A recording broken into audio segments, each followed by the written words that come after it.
dengan uang, ya kan.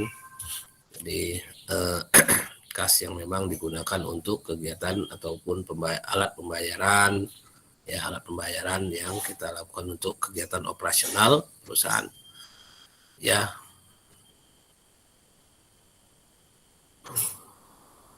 Jadi meskipun demikian, kas menjadi tidak produktif katanya di sini apabila jumlahnya menumpuk terlalu besar di perusahaan. Adanya istilah, kalau kalian nanti pernah dengar, idle cash, idle,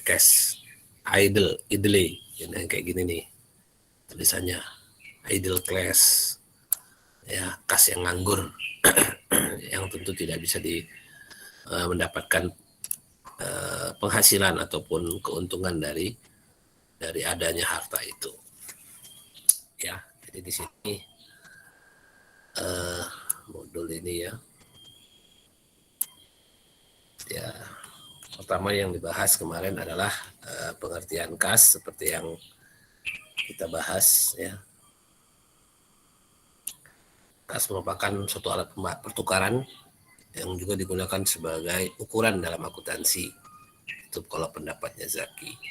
Nah, adapun sumber penerimaan kas, nah ini dia ada penjualan tunai dari atas barang dagangan, pelunasan piutang dari debitur, pengambilan utang pada pihak kreditur, pengambilan utang. Kalau utang, kita berutang kan yang bertambah adalah, kalau kita berhutang, yang bertambah adalah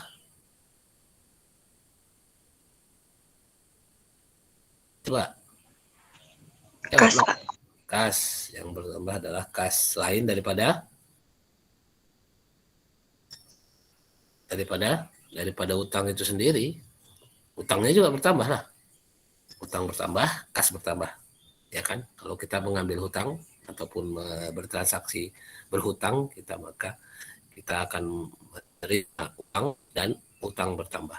Penambahan modal dari pemilik. Nah, ini biasa kalau kita jurnal pertama dulu kan setoran dari pemilik, ya kan. Penjualan saham baru pada pemegang saham, nah, itu juga uang masuk.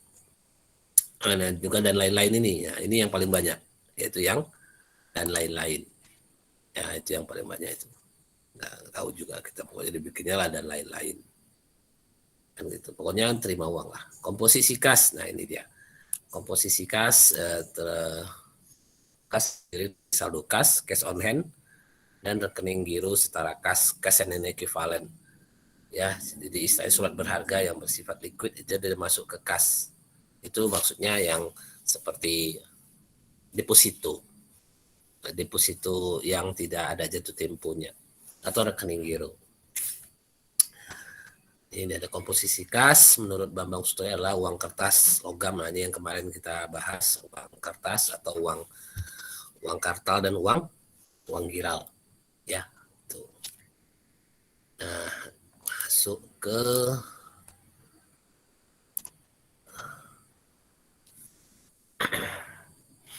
jadi komposisi kas itu bisa jadi uang kertas logam, cek yang belum disetor.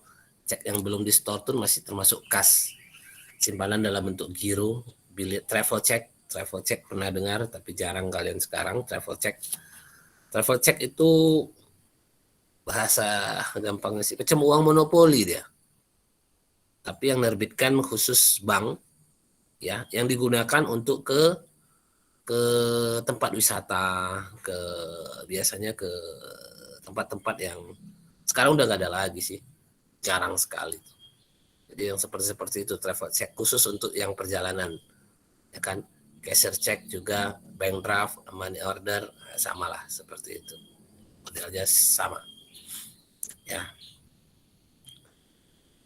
Jadi yang kemarin yang tidak termasuk kas, termasuk deposito berjangka, cek kosong, cek mundur, perangko, sama overdraft. Ini yang saya terangkan kemarin kan.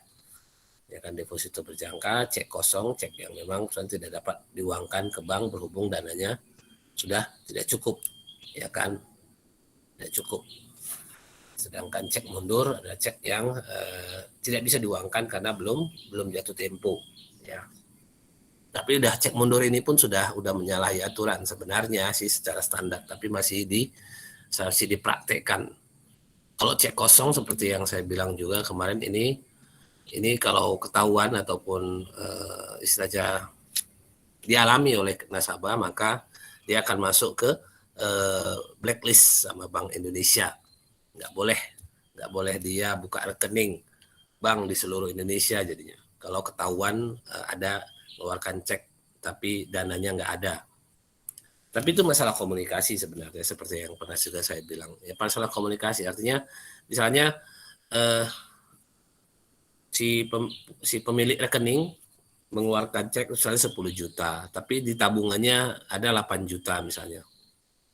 Tentu tidak bisa dicairkan itu ceknya sama siapapun itu, sama dia kah atau sendiri atau yang dia kasih ke orang lalu orang itu mencairkannya ke bank, itu tidak akan cair atau tidak akan jadi uang karena saldonya kurang jumlah. Nah, tapi biasanya kalau komunikasi yang baik itu pihak bank pasti nelpon.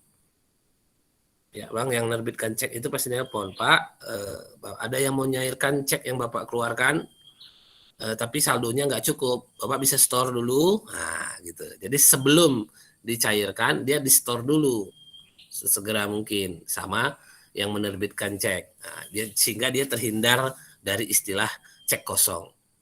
Ya, dia terhindar, karena bank pun tidak mau nasabahnya pun istilahnya bermasalah, kan begitu ya.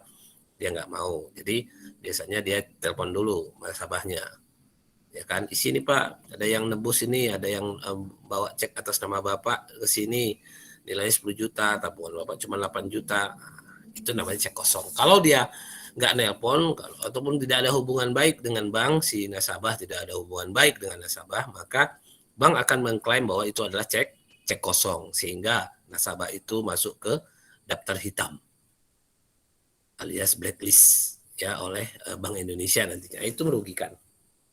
Ya, itu merugikan. Nggak bisa buka tabungan di seluruh Indonesia. Nggak bisa buka tabungan, nggak bisa bertransaksi dengan bank. Ya kan, di seluruh Indonesia. Itu namanya di blacklist sama Bank Indonesia.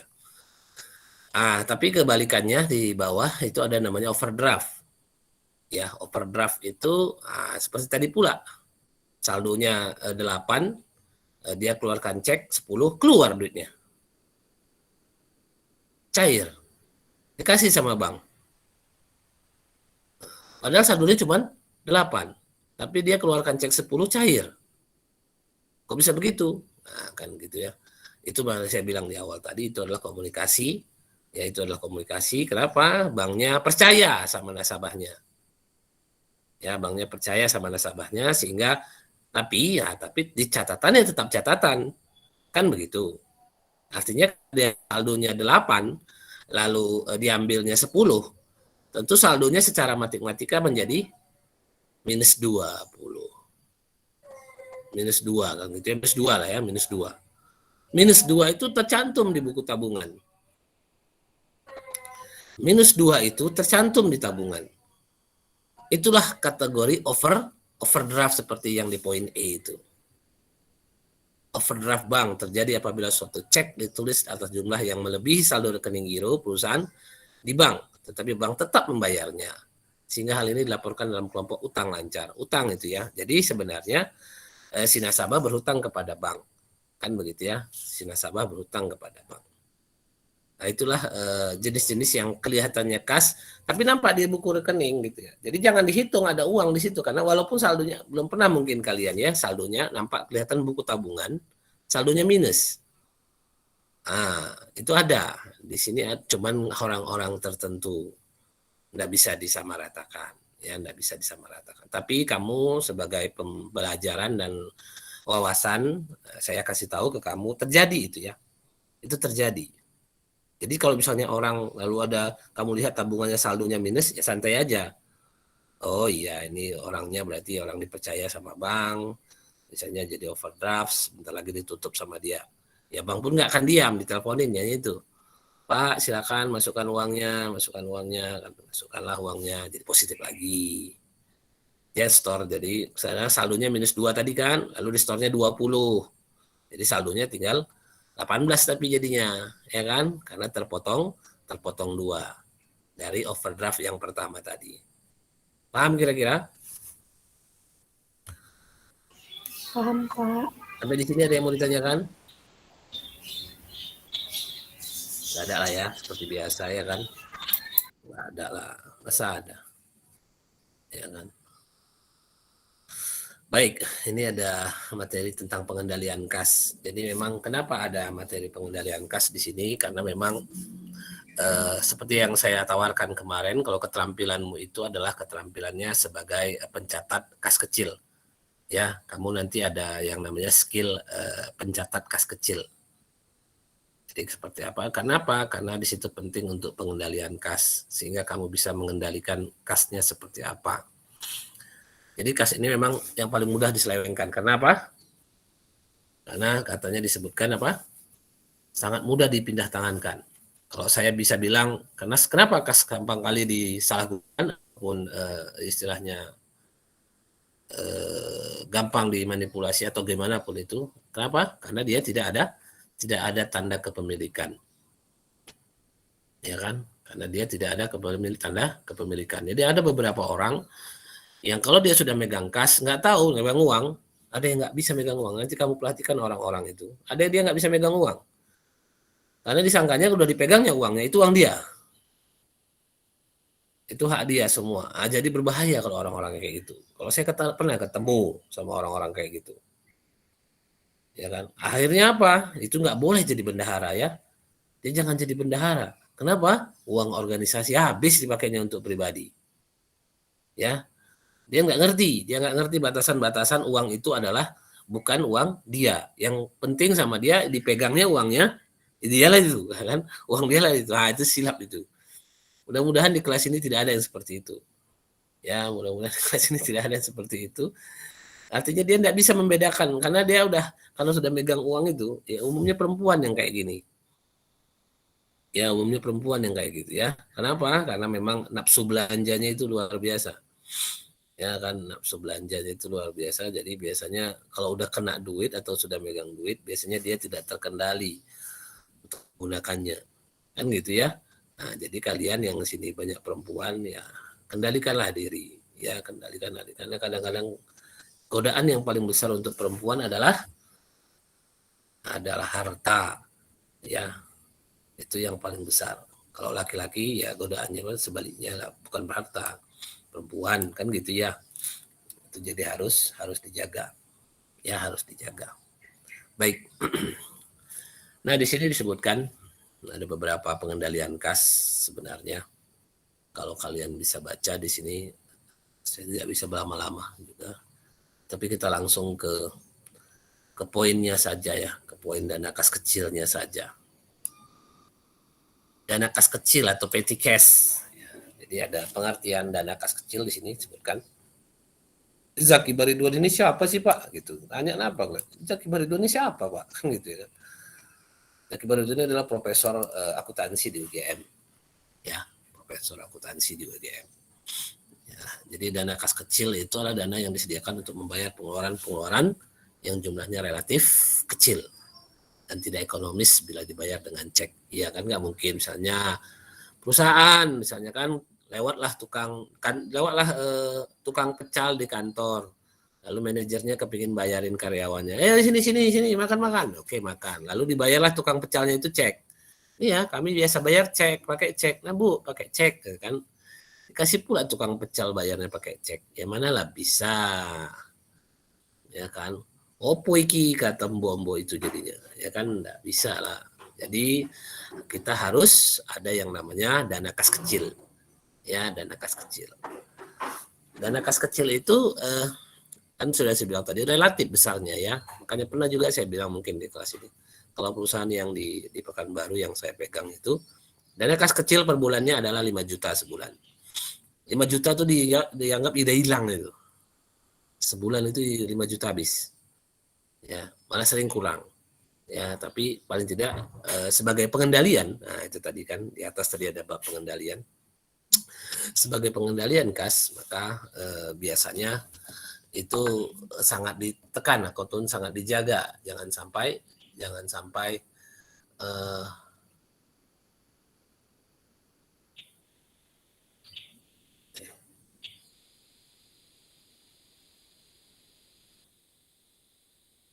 jangan sampai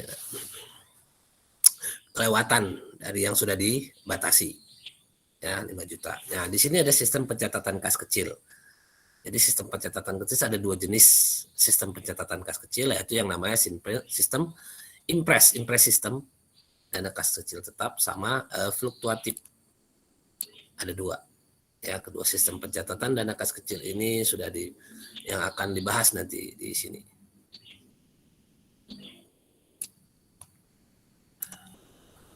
Jadi model impress system ini yaitu saldo kas kecil itu yang tetap dia. Ini sistem impress nih, impress system. Ini bisa kalian praktekkan nanti. Ya, jadi apakah di bendahara kalian nantinya kalau mungkin tatap muka atau sekarang kalian sudah ada bendaharanya? Siapa bendaharanya? Alfida, Pak. Alfida. Mana dia orangnya? Siapa? Alfida. Mana orangnya?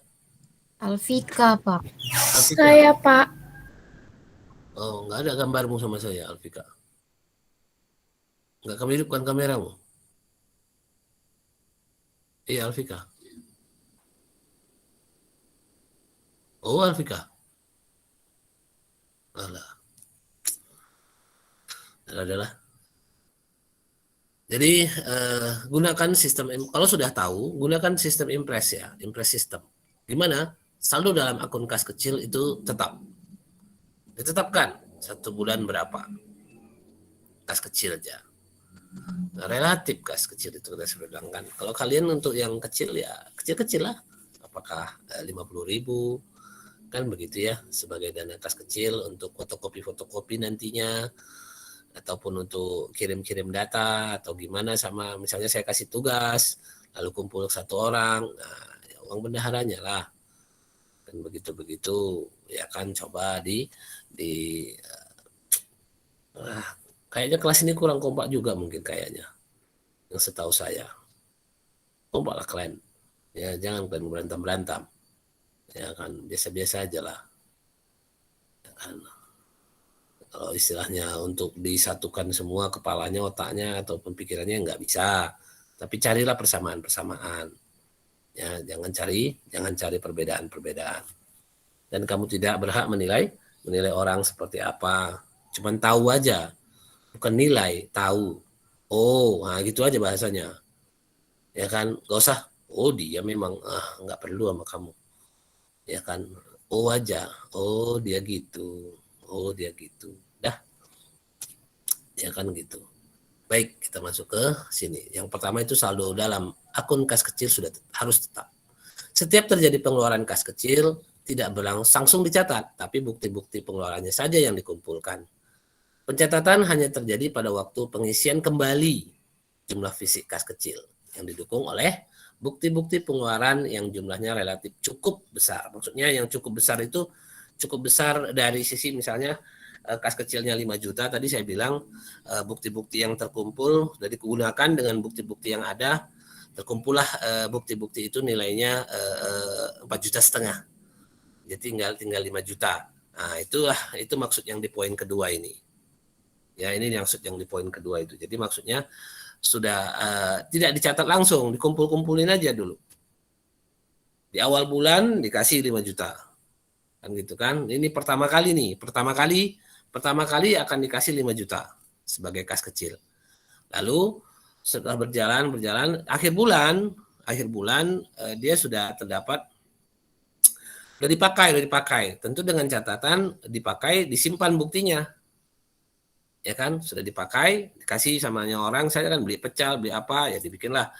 Sama siapa yang nerima uang pecelnya ya, enggak lah uak itu yang neken. Yang membayarkan ke uak itu aja, karyawan kita yang membayarkan ke uak itu, itulah yang nerima uangnya. Kan gitu. Ya kan, uak itu pun disuruh teken-teken jadi bingung nanti dia. Nggak mau datang lagi nanti ke kantor itu. Atau tukang bakso gitu kan, minta teken-teken. Enggak. Tapi uang kas kecil untuk membayar gorengan, untuk membayar tukang pecal itu, siapa yang nerima Pak kwitansinya? Kan gitu kan, yang mengeluarkan kan bendahara kas kecil atau kasir kas kecil. Yang nerima siapa? Karyawan yang membayarkannya. Itu. Karyawan boleh Pak? Iya. Jadi Itulah tadi saya bilang, masa uak-uak tukang pecal itu lagi kita minta teken, ya kan? Tapi kan relatif kecil kan, paling tah berapa, 100.000, 200.000, kan begitu-begitu, enggaknya besar, kan gitu ya. Jadi seperti itulah kalau memang mensiasatinya. Yang penting gini, ketika di akhir bulan, dana 5 juta tadi, uang tunainya misalnya 500.000, bukti-buktinya, bukti ingat ya, bukti transaksi masukkan ke kepala kalian itu bukti transaksi itu adalah kwitansi, bond, ya. Bukti-buktinya itu dijumlahkan secara total 4,5 juta. 4,5 juta bukti-buktinya ditambah dengan 500.000 uang tunai, maka total 5 juta. Itu maksudnya. Dijaga itu komposisi itu. Ya, saldo akun kas kecil baru berubah apabila terdapat adanya penambahan dana kas kecil, terdapat adanya pengeluaran dana kas kecil. Ya, itu memang. Yang keempat, apabila pada akhir periode belum ada pengisian kembali atas jumlah fisik kas kecil karena jumlah pengeluaran relatif masih kecil, maka perlu dilakukan adjustment. Ya kan, terhadap jumlah pengeluaran kas kecil yang belum diganti tersebut. Kemudian jurnal adjustment tersebut perlu di jurnal balik pada awal periode berikutnya untuk mengembalikan saldo akun kas kecil pada jumlah yang tetap seperti semula. Jadi gini, sebenarnya di neraca, di akhir periode, di neraca itu, saldo kas kecil berapa? Kalau pakai impress system, saldo kas kecil berapa? Akun ya, akun kas kecil. Nah, akun kas kecil itu berapa saldonya? Ya tetap 5 juta. Tidak boleh berubah. Ya, tidak boleh berubah. Jadi seperti yang saya bilang tadi dari poin yang kedua tadi ini, ya kan, dari poin yang kedua ini tadi, disebutkan kalaulah kondisinya, kalau kita keluarkan lalu setelah terpakai lah sampai 4,5 juta kan begitu ya, dengan bond-bond yang, kalaulah bond yang nggak cukup 4,5 juta gimana? Uang yang ada tunai 500.000. Bon-bonnya itu nggak cukup 4,5 juta. Jadi maksudnya apa ini? Kira-kira. Apa yang terjadi dengan kondisi seperti ini? Menurut kalian kayak mana?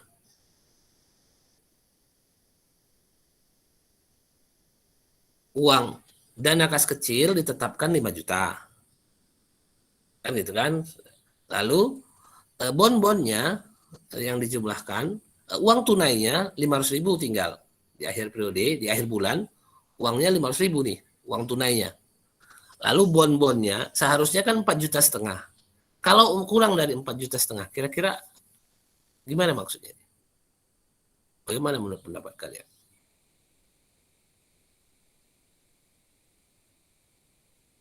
Paham? Ya kasih tahu lah apa yang di kepala kalian tuh. Kira-kira ada nggak yang di kepala kalian itu? Apa tuh? Tuh. Korupsi. Korupsi katanya. Yang di kepalanya langsung korupsi. Yang lain? Penyelewengan kas, Pak. Penyelewengan kas. Nah, terus ada yang lain?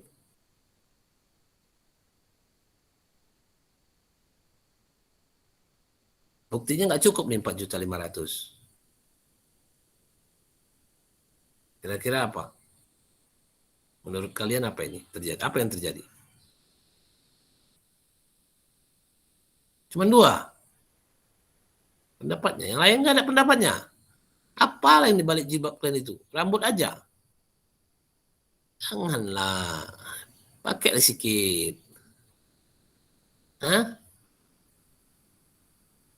Apa? Ya, saya kira janganlah negatif thinking, Agung, Karina. Janganlah negatif thinking. Ya kan? Gitu kali dia. Masa kawan-kawan kita langsung dibilangnya korupsi lah. Yang penyelewengan, janganlah gitu.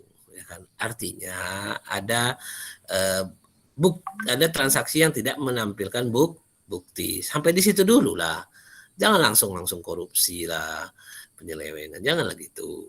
Ya kan bisa jadi di lapangan kejadian yang tidak bisa dihindarkan, macam-macam tadi misalnya beli pecal pas mau diminta buktinya atau lari yang jual Ya gimana ini ya, lupa. Atau misalnya rame-rame, tahu-tahu pas tiba-tiba pas di akhir makan-makannya bos datang langsung ya kan, terus lupa minta buktinya atau buat buktinya. Nah, yang kayak kayak gitu kan ada, kondisi-kondisi seperti itu kan ada. Jadi tolonglah jangan jangan cepat kali lah berusaha kalian sama kawan kalian. Ya kan, ya, itu kondisinya. Jadi kita minta aja, ya usahakan kan gitu kan. Kalau tidak bisa atau kalau tidak ada tentu dia menggantinya. Contoh tadi seperti yang saya bilang. Uang yang dari uang total 5 juta, uang kas kecil 5 juta, sisa uang tunai 500.000.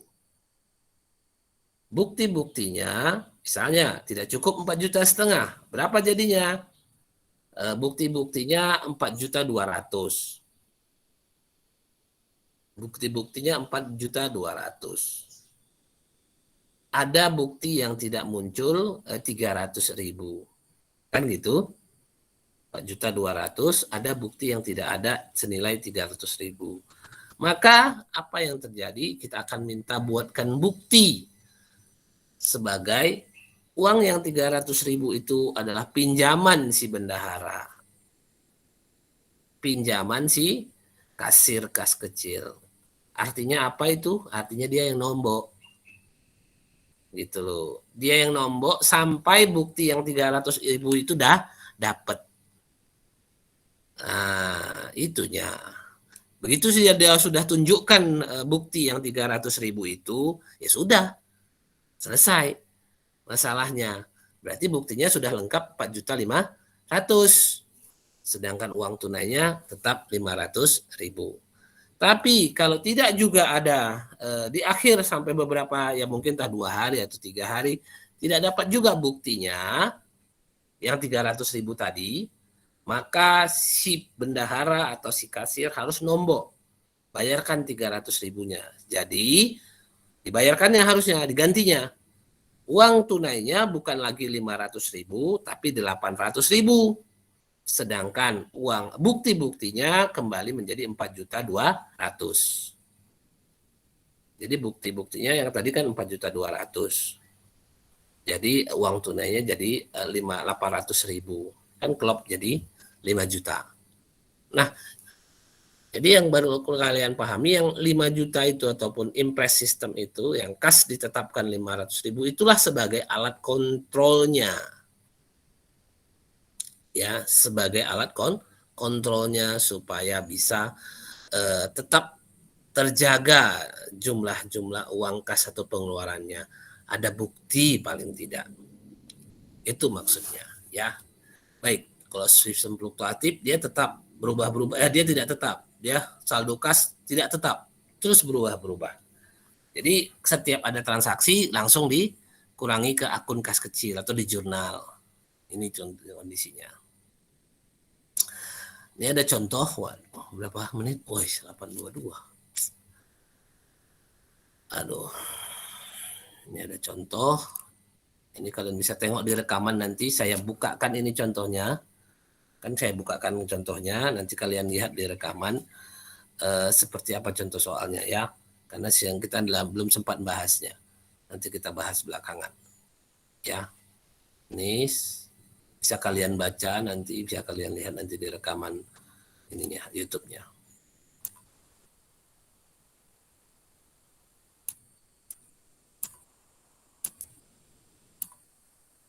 Ini kan direkam, nanti kelihatan di situ. Kalian baca pelan-pelan.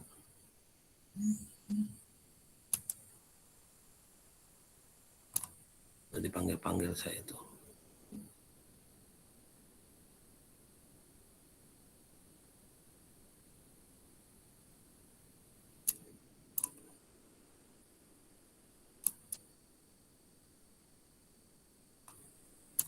Nanti kita jelaskan.